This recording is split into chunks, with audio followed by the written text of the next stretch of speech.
नमस्कार दोस्तों, क्या रशिया के पास ऐसा फाइटर जेट भी मौजूद है जो F-22 रैप्टर को स्टेल्थ, स्पीड और रेंज जैसे पैरामीटर्स में हरा सकता है? क्या चाइनीज J-20 जेट भी इससे इंस्पायर्ड है? कौन कौन सी खासियतें हैं इस मिग 1.44 फाइटर जेट में और क्यों इस बेहतरीन प्लेटफॉर्म को फंडिंग ना देकर Su-57 जेट को फंडिंग दी गई, ये सारी डिटेल्स जानेंगे इस वीडियो में। नमस्कार दोस्तों, मेरा नाम है अमित और मैं स्वागत करता हूं आपका अमित अपडेट्स चैनल पर। तो चलिए दोस्तों शुरू करते हैं। जरा सोचिए कि रशिया एक ऐसा 5th जनरेशन का प्लाज्मा स्टेल्थ वाला फाइटर जेट बना भी लेता है जो दुनिया के नंबर 1 फाइटर जेट यानी अमेरिकी F-22 रैप्टर से लगभग हर पैरामीटर पर काफी आगे है, लेकिन फिर भी मजबूरी में रशिया को इस फाइटर जेट प्रोजेक्ट को बंद करना पड़ गया था। इस फाइटर जेट का डिजाइन इतना बेहतर था कि चाइना ने भी अपने J-20 जेट में इसके डिजाइन का काफी हद तक इस्तेमाल किया है। दोस्तों, इस फाइटर जेट प्रोजेक्ट को मिग 1.44 नाम दिया गया था और यह प्रोजेक्ट सिर्फ एक डिजाइन तक ही सीमित नहीं था, बल्कि इसके प्रोटोटाइप्स भी बनाए गए थे। इन प्रोटोटाइप्स के फ्लाइट ट्रायल्स भी किए गए।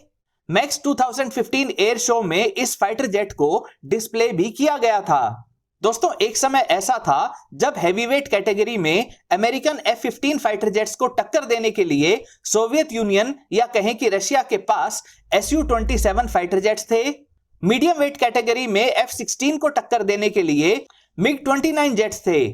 फिर अमेरिका ने F-15 जेट्स को रिप्लेस करने के इरादे से एडवांस्ड टैक्टिकल फाइटर प्रोजेक्ट यानी ATF शुरू किया, जिसके तहत एक सुपर मैन्यूवरेबल और स्टेल्थी जेट बनाया जाना था। इसी का नतीजा बाद में F-22 रैप्टर के रूप में सामने आया। लेकिन जब अमेरिका के इस ATF प्रोजेक्ट की शुरुआत ही हुई थी यानी 1980s में, तभी से इस प्रोजेक्ट को टक्कर देने के लिए सोवियत यूनियन की तरफ से इस मिग 1.44 प्रोजेक्ट को शुरू किया गया। दोनों देशों के इन प्रोजेक्ट्स के आउटकम यानी कि F-22 रैप्टर और मिग 1.44 के स्पेसिफिकेशंस को कंपेयर करते हैं। F-22 रैप्टर का maximum take off weight 38,000 kilogram है, तो मिग 1.44 का मैक्सिमम टेक ऑफ वेट भी इसी के लगभग बराबर यानी 37,000 किलोग्राम है। F-22 Raptor internally 8,200 kg fuel को कैरी कर सकता है, जिससे इसको 3,000 किलोमीटर की रेंज मिलती है। तो वहीं मिग 1.44 F-22 रैप्टर से ज्यादा यानी 13,000 kg फ्यूल को कैरी करता है, जिससे इसकी रेंज F-22 रैप्टर से ज्यादा यानी कि 4,000 किलोमीटर तक हो जाती है। बात करें इसके इंजन्स की तो F-22 रैप्टर में 2 प्रैट एंड व्हिटनी के F119 इंजन्स लगते हैं, जिनमें हर एक इंजन 156 किलो न्यूटन की मैक्सिमम थ्रस्ट को जनरेट कर सकता है। यानी F-22 रैप्टर की टोटल थ्रस्ट 312 किलो न्यूटन है, जो F-22 रैप्टर को बेहद पावरफुल फाइटर जेट बनाती है। लेकिन मिग 1.44 इस मामले में भी आगे है।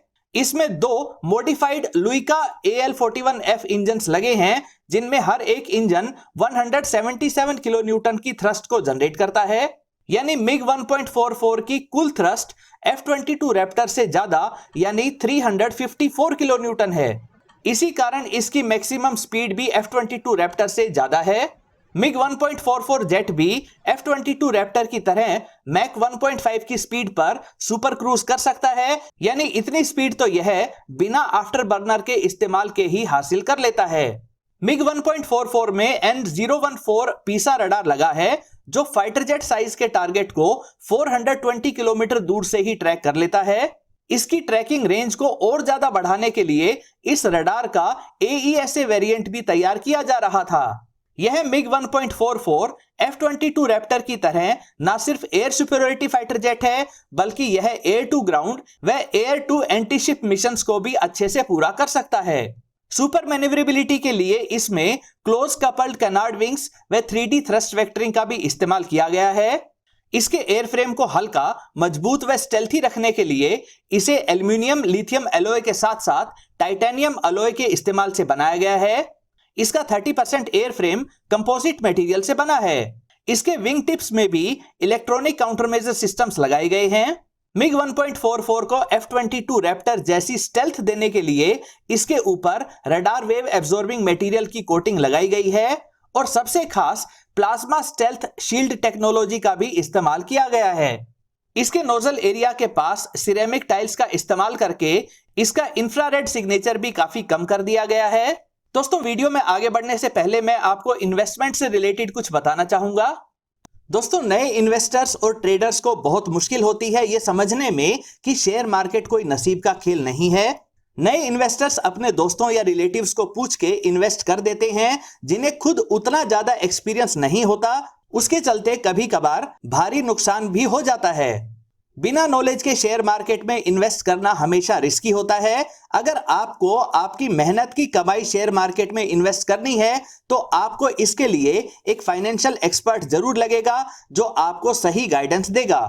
फाइनेंशियल एक्सपर्ट आपके रिस्क लेने की क्षमता के हिसाब से आपको सही इन्वेस्टमेंट ऑप्शन देता है। अगर आप बिना नॉलेज किसी रिलेटिव या फ्रेंड के कहने पर इन्वेस्ट करते हो तो उससे बेहतर है कि आप किसी फाइनेंशियल एक्सपर्ट की हेल्प लो। मोतीलाल ओसवाल से जुड़ने पर आपको एक फाइनेंशियल एडवाइजर दिया जाता है जो आपको इन्वेस्टमेंट और ट्रेडिंग से रिलेटेड हर क्वेश्चन का आंसर देता है। यही नहीं, आपको आपके इन्वेस्टमेंट से जुड़ी सही गाइडेंस भी देगा। ट्रेडिंग और इन्वेस्टमेंट्स करने के लिए आपको सबसे पहले लगता है एक डीमैट अकाउंट। मोतीलाल ओसवाल से जुड़ने के बाद आपको किसी भी चीज की चिंता करने की जरूरत नहीं है क्योंकि इन्हें है 30 ईयर्स से भी ज्यादा का एक्सपीरियंस और इनके साथ जुड़े हुए हैं 50 लाख से भी ज्यादा कस्टमर्स। मोतीलाल ओसवाल से जुड़ते ही आपको मिलते हैं बहुत सारे बेनिफिट्स और एक फ्री डीमैट अकाउंट मिलेगा और साथ ही आपको फर्स्ट ईयर कोई मेंटेनेंस चार्ज नहीं देना पड़ेगा और फ्लैट ब्रोकरेज एट ₹20 पर लॉट मिलेगा। डीमैट अकाउंट ओपन करने के लिए आपको आधार कार्ड, पैन कार्ड और बैंक प्रूफ लगेगा। आपको रियल टाइम स्टॉक रिकमेंडेशंस भी मिलेंगे मोतीलाल ओसवाल के मोबाइल एप्लीकेशन पर जो बिल्कुल फ्री होगा। मोतीलाल ओसवाल से जुड़ते ही आपको एक वेलकम बास्केट दिया जाएगा जिसमें आप उनके AI बेस्ड टूल्स यूज कर सकते हैं और साथ में ब्रोकरेज रिवर्सल भी मिलेगा। ये प्लेटफॉर्म बहुत ही सेफ और सिक्योर है। आप मोबाइल ऐप या फोन कॉल से भी इन्वेस्ट कर सकते हो। डिस्क्रिप्शन में दी गई लिंक पर क्लिक कीजिए, अपना नाम, फोन नंबर और सिटी डाल के तुरंत अपना डीमैट अकाउंट खोलिए। तो वापस आते हैं वीडियो पर। दोस्तों, मिग 1.44 के फ्रंटल सेक्शन का रडार क्रॉस सेक्शन कम रखने के लिए घुमावदार एयर इनलेट्स बनाए गए हैं ताकि इंजन के क्रिस्टल ब्लेड्स दुश्मन के ट्रैकिंग रडार वेव से बचे रहें। इसके एयर इनलेट्स में यूरोफाइटर टाइफून की तरह इनटेक रैंप भी बनाए गए हैं ताकि सडन मैन्यूवर्स के समय भी एयर फ्लो मेंटेन रखा जा सके। इसमें लॉन्ग रेंज का infrared search and track system भी लगाया गया है। साथ ही डिजिटल कॉकपिट व हेलमेट माउंटेड डिस्प्ले की भी फैसिलिटी है। अच्छे जैमर्स के साथ साथ अलग अलग तरह के सेंसर्स का फ्यूजन भी है। इसमें F-22 रैप्टर की तरह मिसाइल्स के लिए इंटरनल बे भी मौजूद है। मिग 1.44 प्रोजेक्ट का निगरानी व जासूसी के लिए इस्तेमाल होने वाला वेरिएंट भी बनाया जा रहा था। साथ ही फोल्डेबल विंग्स वाला एयरक्राफ्ट कैरियर वेरिएंट भी बनाया जाना था। लेकिन दोस्तों, इतनी सारी बेहतरीन खूबियों वाला यह 5th जनरेशन का F-22 रैप्टर को टक्कर देने वाला फाइटर जेट सिर्फ टेक्नोलॉजी डेमोन्स्ट्रेटर स्टेज तक ही रह गया। इसका बड़े पैमाने पर सीरियल प्रोडक्शन शुरू नहीं हो पाया। दरअसल जैसे ही यह प्रोजेक्ट पूरा होने वाला था तभी सोवियत यूनियन के काफी सारे टुकड़े हो गए और जो रशिया बचा था उसके पास इस बेहतरीन फाइटर जेट को पूरा करने के लिए फंड्स ही नहीं बचे थे। मिग 1.44 जेट को बनाने वाले मिग कॉरपोरेशन के भी मिग 29 फाइटर जेट्स की सेल्स गिरती जा रही थी और मिग 31 को भी नए खरीदार नहीं मिल रहे थे। इसीलिए मिग कॉरपोरेशन की फाइनेंशियल कंडीशन भी लगातार कमजोर होती जा रही थी। फिर भी उन्होंने जैसे तैसे इस प्रोजेक्ट को पूरा किया और फाइनली फरवरी 2000 में इसकी फर्स्ट फ्लाइट भी हो सकी। इस फाइटर जेट की परफॉर्मेंस से सब सेटिस्फाइड भी थे, लेकिन इसके सीरियल प्रोडक्शन के लिए जरूरी फंड्स रिलीज नहीं हो पाए। वहीं दूसरी तरफ मिग कॉरपोरेशन के कॉम्पिटिटर सुखोई कॉरपोरेशन के Su-27 fighter jets, Su-30 jets के कई सारे वेरिएंट्स की सेल्स काफी अच्छी चल रही थी। उनके पास फंड्स की कोई कमी नहीं थी, तो उनके 5th जनरेशन के डिजाइन यानी Su-57 के प्रोजेक्ट को हरी झंडी मिल गई और उन्हें इसके लिए गवर्नमेंट से फंडिंग भी मिल गई। ज्यादा बेहतर डिजाइन होने के बावजूद मिग 1.44 पीछे रह गया। यहां तक कि चाइना तक ने इसके डिजाइन को कॉपी करके J-20 फाइटर जेट को बनाने में इसका इस्तेमाल किया। मिग 1.44 प्रोजेक्ट के कई प्रोटोटाइप्स को अलग अलग स्टेजेस पर रोक दिया गया। अब यह प्रोजेक्ट सिर्फ एयर शो में डिस्प्ले करने के लिए ही रह गया है। दोस्तों इसके अलावा भी फंड्स की कमी से फॉरवर्ड स्वेप्ट विंग वाला Su-47 जेट और F-35 की तरह वर्टिकल टेक ऑफ कैपेबिलिटी वाला याक 141 प्रोजेक्ट भी बंद कर दिए गए थे। दोस्तों आपकी राय में क्या भारत को रशिया से इस डिजाइन को खरीदकर सुखोई 30 MKI के रिप्लेसमेंट के रूप में डेवलप करना चाहिए या नहीं? अपनी राय कमेंट सेक्शन में जरूर लिखें। दोस्तों उम्मीद करता हूं ये वीडियो आपको पसंद आई होगी। अगर ये वीडियो आपको अच्छी लगे तो इसे लाइक करें, दोस्तों के साथ शेयर करें और चैनल को सब्सक्राइब करना ना भूलें। नमस्कार।